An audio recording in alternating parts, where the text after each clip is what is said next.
el momento de hablar con Richard Field, autor de Transparency Games: How Bankers Rigged the World of Finance.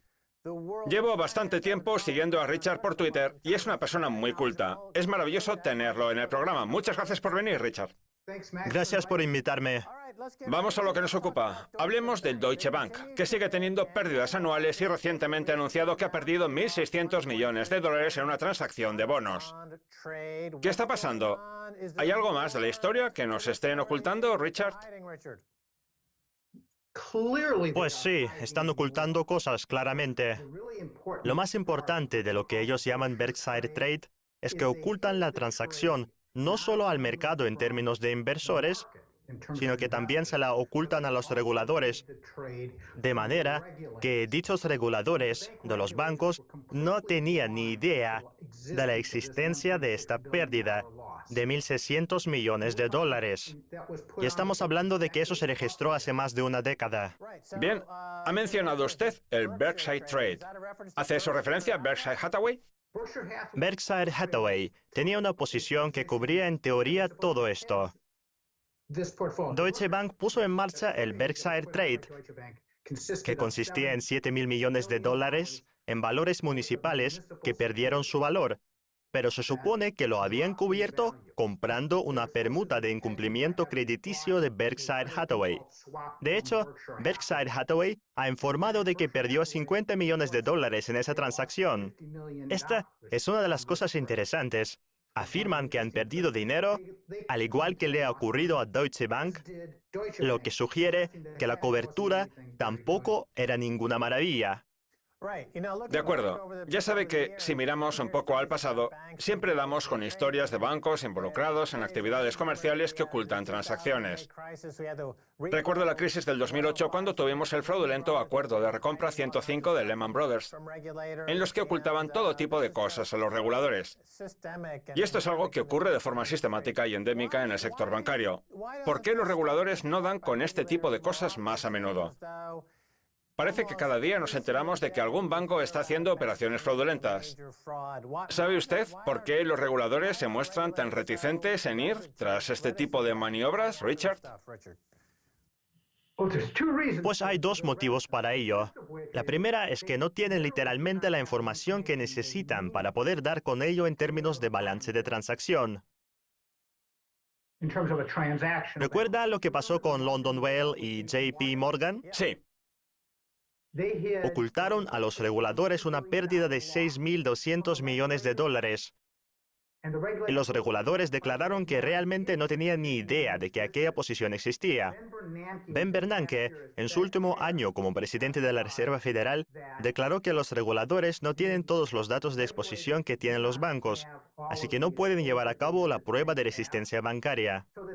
Como resultado, tienen que confiar plenamente en lo que les digan los bancos. De ahí, los resultados de las pruebas de resistencia. No es de extrañar que no puedan dar con nada. Crean pruebas diseñadas para que los bancos puedan pasarlas.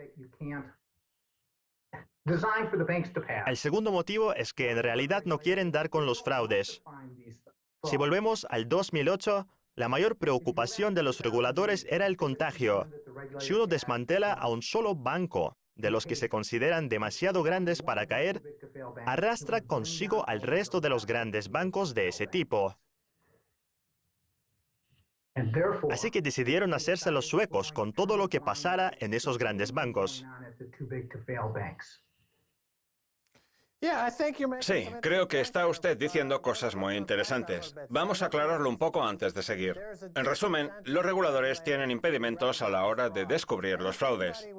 Cualquiera con un poco de experiencia en el ámbito financiero y que lea el periódico Financial Times sabe algo sobre las transacciones que se llevan a cabo, los productos que se lanzan al mercado y sobre la bursatilización y la colateralización que hacen algunos bancos. Uno puede hacer cuentas leyendo simplemente el Financial Times y ver que no cuadran y que faltan 1 o 5.000 millones de dólares. No hace falta ser muy perspicaz para detectar un fraude. Pero su opinión es que los reguladores no tienen incentivos para perseguir el fraude. Y eso es en parte porque, como dijo Eric Holder cuando estaba en la administración Obama, los bancos están básicamente por encima de la ley. Si persiguiéramos a los bancos por asuntos criminales, nuestra economía se vería amenazada. Y eso es bastante... Así es. Quiero decir que, a ver, ¿se preocupan por las revueltas sociales a nivel mundial? Los chalecos amarillos, la gente de Ocupa, Wall Street. Si el fiscal general de Estados Unidos dijo que la ley no se aplica a los bancos que roban miles de millones, ¿cómo podemos esperar que la gente no se moleste, Richard? Tiene usted toda la razón. La respuesta a la crisis financiera no pudo haber sido peor. Lo primero que hicieron fue cambiar el contrato social. La costumbre era que, si uno invertía en algo, asumía también las pérdidas. Pero lo que hicimos fue proteger a los bancos de las pérdidas. Todo esto dio lugar a que la respuesta ante la crisis financiera fuera que los bancos se mantuvieran en el negocio. Salvarlos costara lo que costase, lo que también se tradujo en que tampoco podíamos perseguir a los bancos si cometían fraude con los valores basura.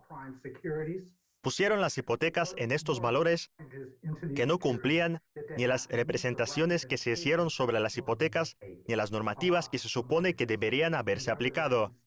La Reserva Federal, el resto del gobierno, en lo que se refiere a los reguladores financieros, han estado encubriendo a los bancos durante la última década, porque saben que si hubieran destapado lo que estaba pasando, habrían tenido que cerrar todos esos bancos. Les mintieron a los estadounidenses y también a los europeos, diciéndoles que no había que cerrar los bancos de manera inmediata, porque el Fondo de Garantía de Depósitos y la Reserva Federal eran los prestamistas de última instancia.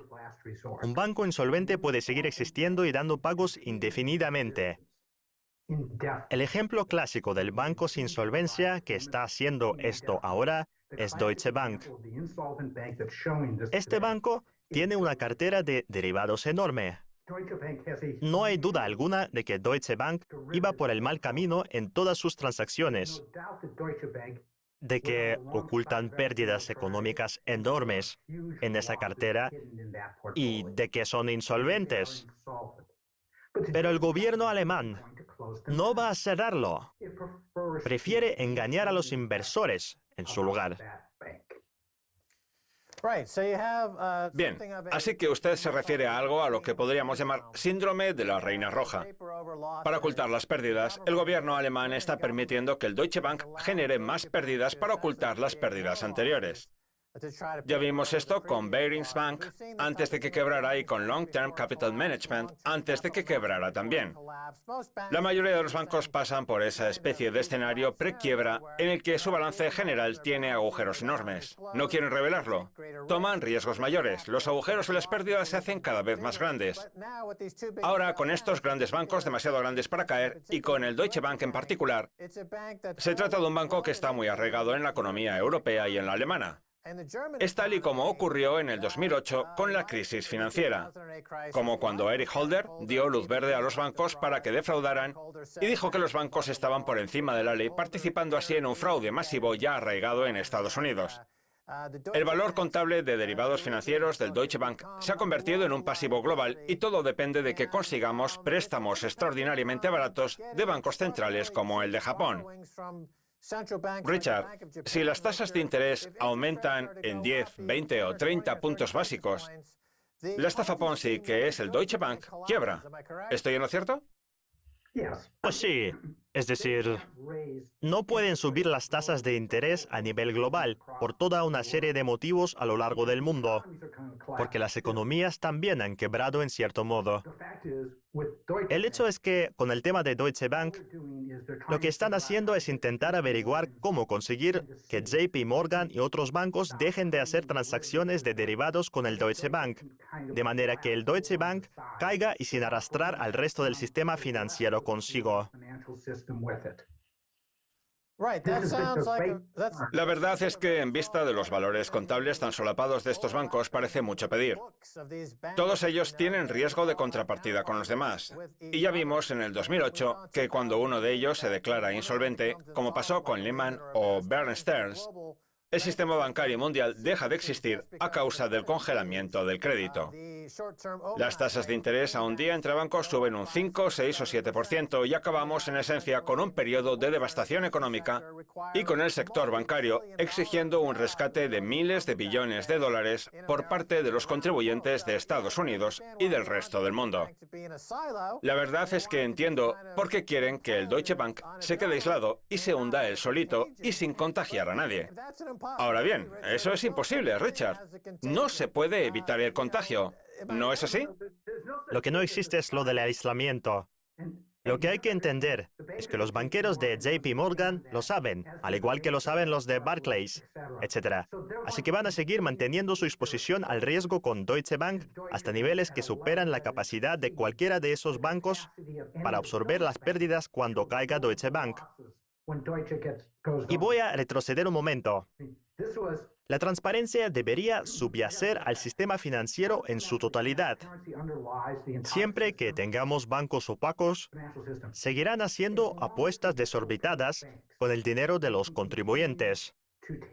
Tan pronto como se instaure la transparencia en su exposición al riesgo, los bancos tendrán que hacer recortes, porque los mayoristas financieros y titulares de acciones huyen en cuanto ven los riesgos reales.